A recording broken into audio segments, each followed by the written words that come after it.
Quad curve এজের display, তার সাথে সর্বোচ্চ 24 GB র্যাম ইউজ করার সুবিধা এবং 7300 mAh এর হিউজ ক্যাপাসিটির ব্যাটারির সাথে চলে এসেছে iQOO Z10, তাও আবার শুধুমাত্র 19,000-এর আশেপাশে। সো এমন জোস একটা ডিভাইসে কি কোনো প্রবলেম রয়েছে যেটার জন্য কিনা এই ফোনটা অনেকের পছন্দ হবে না? সবকিছু সম্পর্কে জানতে লাইক সাবস্ক্রাইব করে দেখতেই থাকুন। ভিভোর iQOO Z10 ফোনটা নিয়ে এতদিন মাতামাতি চলছিল, আর এই ফোনটার সবচেয়ে বড় হাইলাইটিং ফিচার হচ্ছে গিয়ে এর হিউজ ক্যাপাসিটির ব্যাটারি।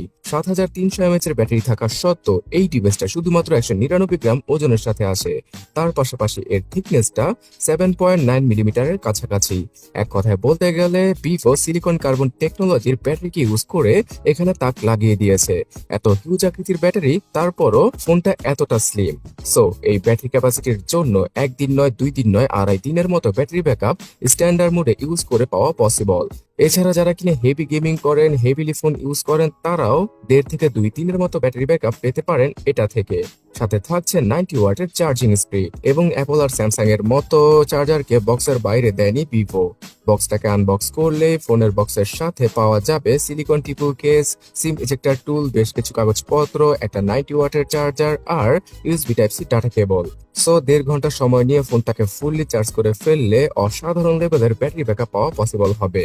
তবে এটার কিছু বাজে দিকও রয়েছে, সেটা সম্পর্কে একটু পরে জানাচ্ছি। তার আগে এই ডিভাইসটার সুন্দর ডিসপ্লে সম্পর্কে জানা যাক। এই বছরের ম্যাক্সিমাম ফ্ল্যাগশিপ স্মার্টফোনে কোয়াড কার্ভ এজের ডিসপ্লে টেকনোলজিটাকে ইউজ করা হয়েছে। এবার ভিভো সেই টেকনোলজিটাই বাজেট থেকে মিড বাজেট ক্যাটাগরিতে নিয়ে এসেছে। 6.77 ইঞ্চি সাইজের 120 হার্টজের এই কোয়াড কার্ভ এজের অ্যামোলেড ডিসপ্লেটাকে দেখতে অনেকটা জীবন্তময় লাগে, আর এর বেজেল অনেকটাই ফ্ল্যাগশিপ স্মার্টফোনের মতো পাতলা।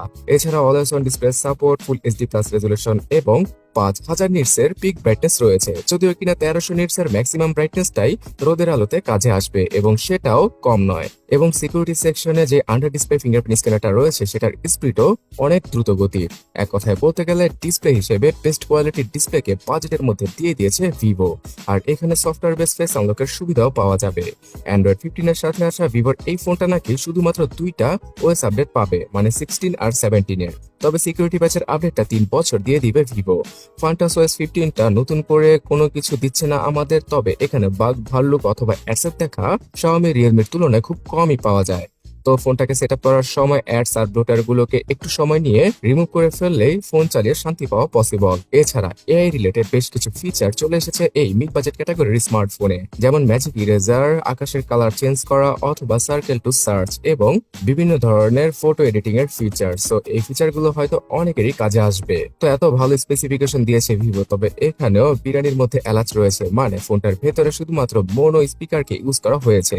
ডুয়াল স্টোরেজ স্পিকার দিলে আসলে ভালো হতো, বিকজ ভিভোর Z10 X স্মার্টফোনটা যেটা কিনা 12 থেকে 13,000 রুপিতে আসে, সেখানে ডুয়াল স্টোরেজ স্পিকারকে দেওয়া হয়েছে। তো ভাবা যায় যে ভিভো দামি স্মার্টফোনে সিঙ্গেল স্পিকার দিয়েছে, যদিও কিনা স্পিকারের সাউন্ড কোয়ালিটি যথেষ্ট লাউড, তারপর ডুয়াল স্পিকার দিলে আরো কিছুটা বেটার সাউন্ড পাওয়া পসিবল হতো।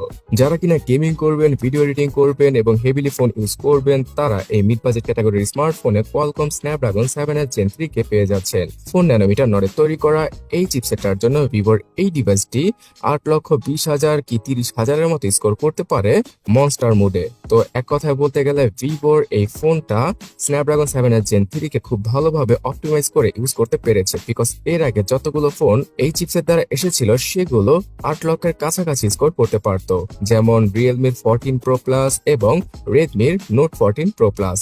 সো অ্যাড্রিনো 710 এর হাই মেগাহার্টজের জিপিইউটা থাকায় এই ডিভাইসটা দ্বারা টুকটাক গেমিং আপনারা করতেই পারবেন। PUBG গেমটা 60 FPS এ রান করা পসিবল এবং 90 FPS এর আউটপুট আগামীতে হয়তো পাওয়া যেতেও পারে।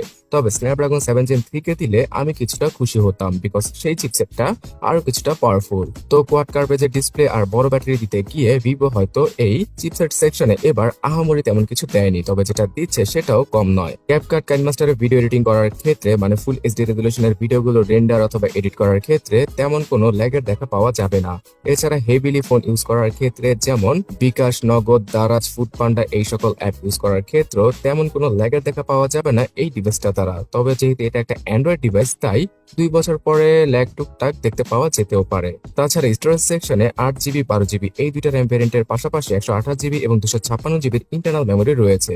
তাছাড়া 12 জিবি র্যামের সাথে 12 জিবি র্যামকে যুক্ত করে মনে মনে 24 জিবি র্যামকে ইউজ করা পসিবল এখানে, যেটা কিনা তেমন একটা কাজে আসবে না, বিকজ স্টোরেজ সেকশনে আরো বড় একটা কারচুপি করেছে ভিভো। তাদের আইকিউ Z10X, যেটা কিনা 12-13 হাজার রুপিতে পাওয়া যায়, সেখানে ইউএফএস 3.1 ক্যাটাগরির ইন্টারনাল মেমোরি দিলেও এই 19-20 হাজার রুপির স্মার্টফোনে ভিভো ইউজ করেছে ইউএফএস 2.2 ক্যাটাগরির ইন্টারনাল মেমোরি। সো এটা আসলে হতাশাজনক।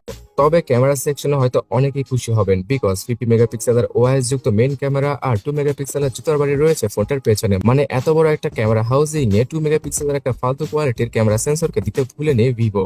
তবে হ্যাঁ, সেলফিতে 32 মেগাপিক্সেলের সেলফিকে ইউজ করা হয়েছে, যেটা কিনা আসলে দুর্দান্ত কোয়ালিটির। ওআইএস এবং ইআইএস মিলে রিয়ার ক্যামেরা দ্বারা ভালো 4K তে ভিডিওগ্রাফি করা পসিবল। তবে ফুল এইচডি রেজলিউশনে ভিডিও করলে আপনারা খুব ভালো স্টেবল ভিডিওগুলো শুট করতে পারবেন। এবং পিকচার কোয়ালিটির কথা বললে ভিভোর যে অ্যালগোরিদম সেটা অনুযায়ী পারফেক্ট লেভেলের সোশ্যাল মিডিয়া রেডি ছবিগুলো তুলতে পারা পসিবল হচ্ছিল আইকিউ Z10 দ্বারা। তবে এখানে একটা আল্ট্রাওয়াইড ক্যামেরাকে দিলে মন্দ হতো না। তাছাড়া পেছনে ক্যামেরা হাউজিং এ রয়েছে আয়ার ব্লাস্টার সেন্সর, যেটা দ্বারা কিনা যে কোনো রিমোট কন্ট্রোলকৃত ডিভাইস ইজিলি কন্ট্রোল করা পসিবল হচ্ছিল। ফোনটার মধ্যে কোনো এফএম রেডিও নেই, তবে এখানে পাওয়া যাবে জাইরো, কম্পাস, অ্যাক্সিলোমিটার সহ সব ধরনের প্রয়োজনীয় সেন্সর। ফোনটার পেছনের ডিজাইন আমার কাছে পার্সোনাল ভাবে খুব ভালো লেগেছে। অনেকটাই ভিভোর X200 সিরিজের মতোই ডিজাইন রাখা হয়েছে পেছনে। তার পাশাপাশি রিং লাইটের মতো ফ্ল্যাশ লাইটকে দিয়ে দিয়েছে তারা। তো এইরকম ডিজাইন পছন্দ হলে অবশ্যই লাইক দিতে ভুলবেন না। বাংলাদেশের মার্কেটে আশা করা যাচ্ছে যে 26 থেকে 30 হাজার টাকায় এটার বিভিন্ন ভেরিয়েন্ট মার্কেট কাঁপাবে আনঅফিসিয়াল ভাবে, বিকজ অফিসিয়াল ভাবে এত ভালো ডিভাইস কখনোই ভিভো বাংলাদেশে আনবে না। বর্তমানে ইন্ডিয়াতে এটা 19 থেকে শুরু করে 21 এবং 22 হাজার রুপিতে বিভিন্ন অফারের মাধ্যমে পাওয়া যাচ্ছে। সো এই ফোনটার হাইলাইটিং ফিচার হচ্ছে গিয়ে এর ডিসপ্লে, এর ব্যাটারি এবং ক্যামেরা। তবে ইউএফএস 3.1 ক্যাটাগরির ইন্টারনাল মেমোরিকে দিলে আরো কিছুটা বেটার হতো, এবং ডুয়াল স্টোরেজ স্পিকারকে দিলে তো পুরোপুরি জমে যেত। কি বলেন আপনারা? অবশ্যই কমেন্টে জানাবেন।